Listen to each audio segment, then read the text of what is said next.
Good morning दोस्तों, welcome back to देशभक्त education channel. और आज हम एमसीक्यू और ट्रू फॉल्स इस चैप्टर नंबर 3 के कवर करने वाले हैं मोस्टली। तो बिना टाइम वेस्ट करे टॉपिक स्टार्ट करते हैं क्वेश्चन नंबर 1 से। The point lying on the fourth quadrant is of the type. Question देख सकते हैं हम लोग यहाँ पे, ये रहा आपका क्वेश्चन। अब इसको करने के लिए आपको पता होना चाहिए कि भाई कहाँ x आता है, कहाँ y आता है। You will start drawing like this. ये आपका y एक्सिस हो गया, ये आपका x एक्सिस हो गया। इसमें x, ये आपका x डैश, ये y और ये y डैश। स्टूडेंट्स क्योंकि यहाँ प्लस होते हैं सारे के सारे नंबर x एक्सिस पे, यहाँ y एक्सिस पे प्लस होते हैं, तो ये जो रीजन है वो पॉजिटिव को रिप्रेजेंट करता है ऐसे। वहीं ये वाला जो x डैश है यहाँ नेगेटिव होते हैं और यहाँ पॉजिटिव होते हैं, तो ये वाला आपको माइनस प्लस को रिप्रेजेंट करता है। सिमिलरली ये वाला केस करें, थर्ड वाला क्वाड्रेंट, तो पहला x डैश जो है यहाँ नेगेटिव नंबर होते हैं और यहाँ जो है वो पॉजिटिव नंबर होते हैं। फोर्थ क्वाड्रेंट में यहाँ आपके पास पॉजिटिव और सेकंड वाला नेगेटिव, इस तरह के कोऑर्डिनेट होते हैं। अब देखेंगे मैच कौन सा कर रहा है, क्या क्या है इसने कहा कि फोर्थ क्वाड्रेंट में पहला वाला पॉजिटिव होता है और दूसरा वाला नेगेटिव होता है। पहला वाला पॉजिटिव होता है, इसका मतलब क्या कि x की वैल्यू ग्रेटर देन 0 होगी, और नेगेटिव होता है इसका y की वैल्यू लेस देन 0 होगी। तो ये चीज़ मैच करनी है स्टूडेंट्स। कहाँ पे कर रही है वो देखो, डी वाले में मैच कर रही है। x हमारा 0 और y लेस देन 0, तो आंसर क्या आया है डी। इसी तरह से सेकंड क्वेश्चन के लिए मूव ऑन करेंगे हम लोग। क्वेश्चन को अच्छी तरह से पढ़ना है, उसके बाद समझना है। The point M50 lies on, कह रहे हैं कि ये क्वेश्चन में 50 कहाँ पे आएगा। सिर्फ देखो y टर्म तो 0 है ना, y टर्म क्या है 0, तो उसको भूल जाओ। जो टर्म 0 है उसको भूल जाओ, है ना, फॉरगेट कर दो, भूल जाओ। इसके अलावा जो लिखा है वो उस एक्सिस पे होगा। तो क्या लिखा है 5 एक न्यूमेरिकल वैल्यू है, तो x एक्सिस को रिप्रेजेंट कर रहा है। तो आंसर क्या होगा x एक्सिस, आंसर क्या होगा x एक्सिस। अब देख सकते हैं ये ऑप्शन। नेक्स्ट क्वेश्चन की ओर बढ़ते हैं। उसमें लिखा है interior part of the third quadrant. तो आप क्या करें, इस तरह से y एक्सिस के लिए लाइन बना दें, उसके बाद x एक्सिस के लिए लाइन बना दें हम ऐसे। यहाँ x डैश, y और फिर y डैश। यहाँ ओरिजिन है मतलब O लिखते हैं आप। अब इसकी बात क्या रखें, थर्ड क्वाड्रेंट को क्या लिखेंगे। तो थर्ड क्वाड्रेंट को आप देख सकते हैं, ये है हमारा थर्ड क्वाड्रेंट, है ना।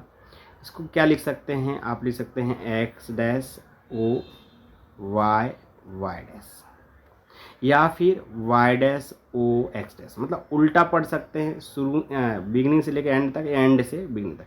ये वाला हम मैच करेंगे, कहाँ लिखा है वही हमारा फाइनल आंसर होगा थर्ड क्वाड्रेंट का, x डैश y डैश। ये रहा बी ऑप्शन, आप देख सकते हैं मैच कर गया, तो ये हमारा आंसर सही है। आगे बढ़ेंगे। The interior part of X O Y is a dash, कह रहे हैं कि इंटीरियर पार्ट क्या होगा। तो सेम प्रोसेस वही फिर से रिपीट करेंगे हम लोग समझने के लिए। X X dash, Y Y dash. इसमें कह रहे हैं कि एक्स ओ वाई डैश ढूंढो, कहाँ है X O Y dash. Sir X ये रहा, वो रहा, ये रहा वो क्वाड्रेंट। तो इस क्वाड्रेंट का नाम है फोर्थ क्वाड्रेंट, आप जानते हैं स्टूडेंट्स, इसका नाम है फोर्थ क्वाड्रेंट। तो आंसर देखो कहाँ लिखा है फोर्थ क्वाड्रेंट, ये आपका आंसर सही हो गया। आगे बढ़ेंगे।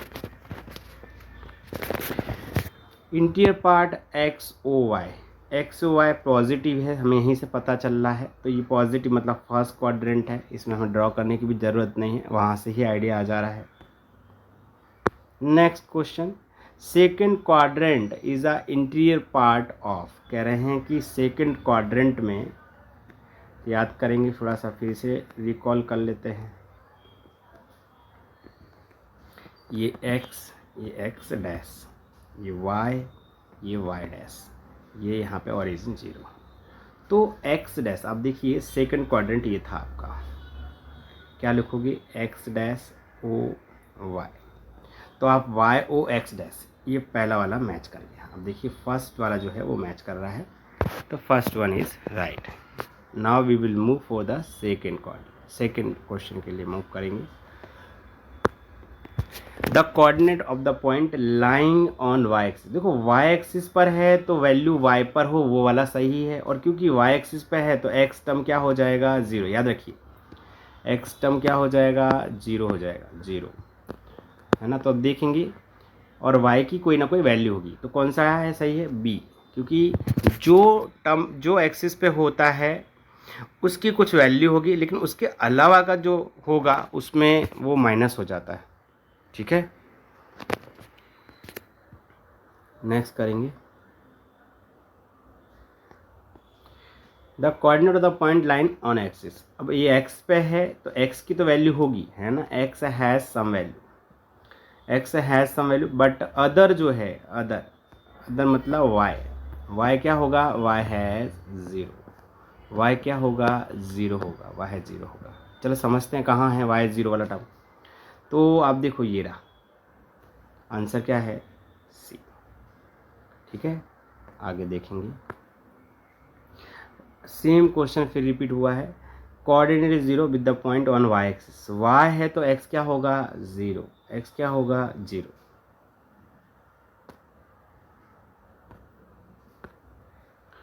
नेक्स्ट क्वेश्चन में कह रहे हैं एक्स एक्सिस पे है तो वाई क्या हो जाएगा, 0, वाई क्या हो जाएगा, 0।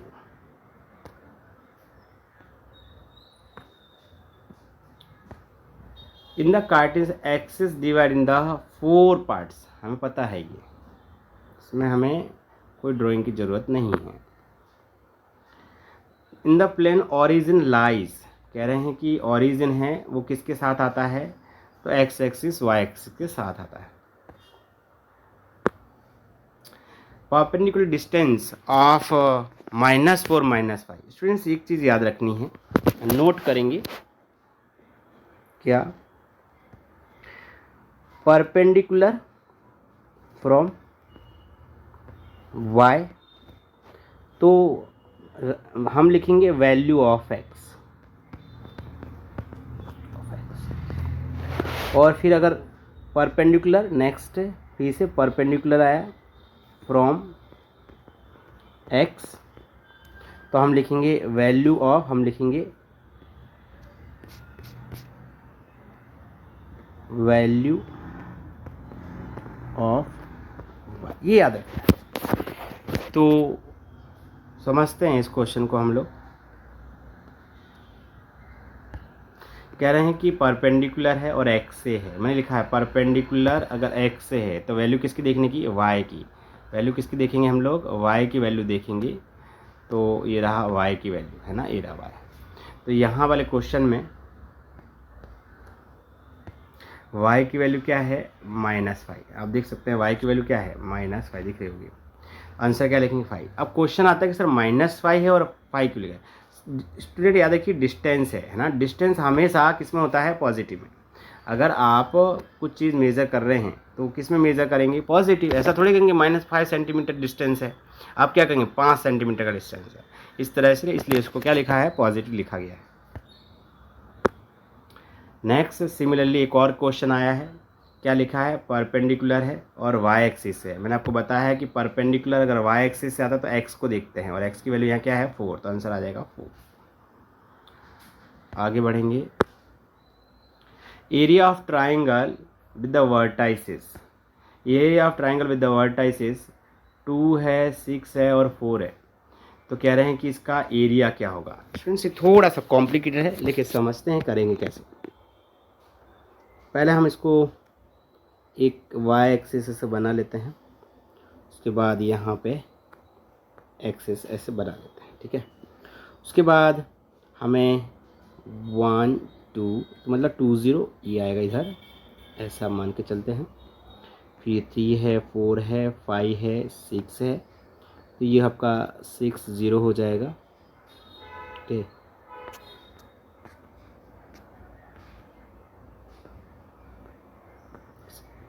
और अब ऊपर वाले हिस्से में हम देखें हम लोग तो हमें 4 6 चाहिए, राइट।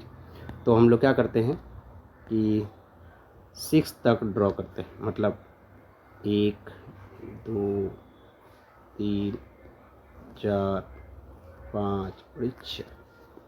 तो स्टूडेंट्स इसमें 4 6 कहाँ आएगा, है ना। तो ये आसान है हमारे लिए, क्योंकि हमें मालूम है ये 1 है, 1 1 2 3 4 और 4 6 है, मतलब x पर 4 है तो यहाँ 4 है, और 6 मतलब वो हम इस पर जाएंगे तो ये लगभग लगभग यहाँ आएगा। मान लो ये C पॉइंट है आपका, जिसकी वैल्यू है 4 6। अब क्योंकि ट्राइंगल को रिप्रेजेंट कर रहा है, मतलब स्टूडेंट्स ये ट्राइंगल ऐसे बनेगा। अब स्टूडेंट्स ये आप पर्टिकुलर हाइट देख सकते हैं, यहाँ कितनी है 4, मतलब हाइट हो गया 4। अच्छा, यहाँ से यहाँ तक का डिस्टेंस कितना है 6 6, आप देख सकते हैं 6 माइनस 2 मतलब 4, है ना। डिस्टेंस कितना हो गया 4 है। और यहाँ हाइट, सॉरी 6 दिया है, हमने गलत बोल दिया। देखो यहाँ से 1 2 3 4 5 6, यहाँ हाइट हो गया 6। और जो हाइट के अलावा ये बेस जो है वो क्या हो गया 4। अब स्टूडेंट्स याद करो, हमने पढ़ रखा है area of triangle 1/2, area of triangle 1/2 base into height. इसका मतलब 1/2 4 इंटू 6, सॉल्व करेंगे 2 2 ज़ा 4। स्टूडेंट्स क्या आ रहा है 12 आएगा, 12 आंसर क्या आएगा 12। तो आप देख सकते इस तरह से स्टूडेंट्स ये वाला क्वेश्चन भी हमारा खत्म हो गया। नेक्स्ट देखेंगे 16 में क्या लिखा हुआ है, द पॉइंट x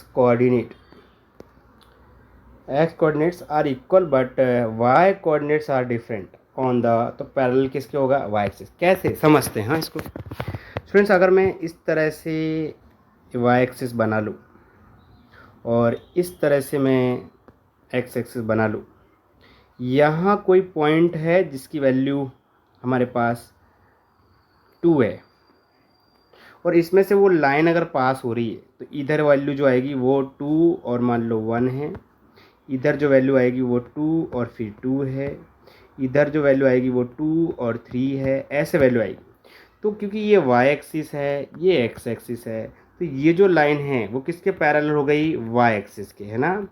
तो आप क्या लिखेंगे आंसर में y एक्सिस। और क्या कह रहे थे x coordinates are equal, equal तो देखो ये इक्वल है x कोऑर्डिनेट, है ना, और y देखो अलग अलग हैं, तो मतलब ऐसी लाइन आएगी और ये लाइन किसके इक्वल में पैरेलल में है y के।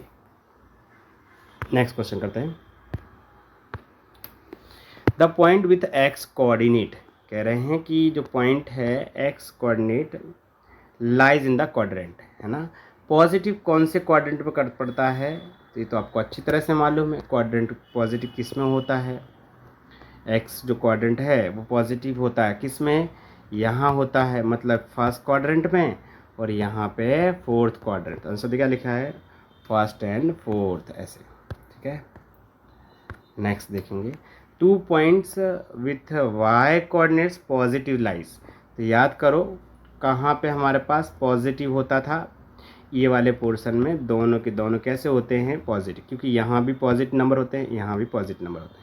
तो फर्स्ट क्वाड्रेंट ऐसा है जहाँ हमारे पास सारे के सारे कैसे होते हैं पॉजिटिव। पर लिखा क्या है 2 point y coordinate positive lies, 2 points with y coordinate positive, कह रहे 2 बताओ जिसमें दोनों पॉजिटिव। तो ये वाला देखो ना फर्स्ट और सेकंड, क्योंकि अगर यहाँ पॉइंट है तो इसमें y एक्सिस कैसा होगा पॉजिटिव, तो आप लिखेंगे फर्स्ट एंड सेकंड, क्योंकि इस साइड भी क्या होता है पॉजिटिव होता है, तो क्या लिखा है। और इस केस में ये पैरेलल हो गया तो लिखा है कि भाई x के पैरेलल हो जाएगा। देखो ये x है हमारा, ये वाला x है, इसके पैरेलल हो गया, है ना, तो x एक्सिस। आगे बढ़ते हैं,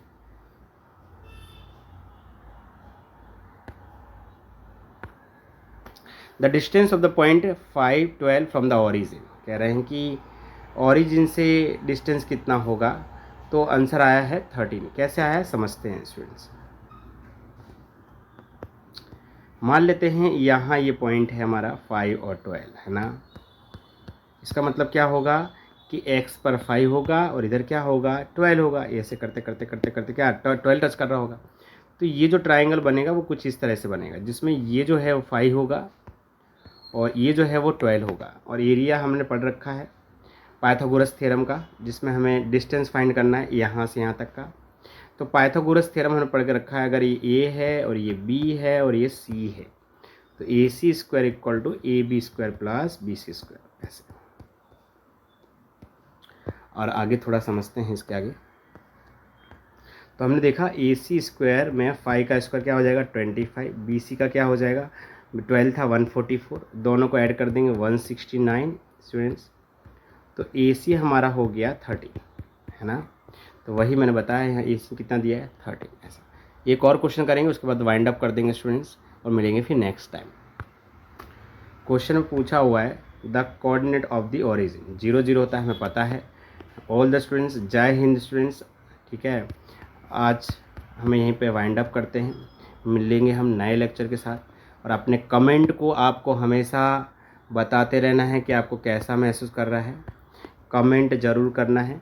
और अगर क्या चाहिए नेक्स्ट टाइम वो भी लिखना है, लाइक भी कर देंगे आप लोग और इसको शेयर भी करेंगे, है ना। आपसे जो हो सकता है आप ट्राई करिएगा। मैं सारे के सारे आपको यहाँ पे इन्फॉर्मेशन दूंगा। आप इसके बाद 10th का और 11th भी और 12th भी, तीनों हम लोग मैथ्स कवर करेंगे आने वाले लेक्चरों में, जैसे जैसे मिलता जाएगा। हम लोग पहले तो 9th कवर करना है, उसके बाद 10th, फिर 11th, 12th। तो स्टूडेंट्स बने रहिए मेरे साथ। आई होप आपको एंजॉय कर रहे होंगे, आपको अच्छा लग रहा होगा। और thank you very much, bye bye.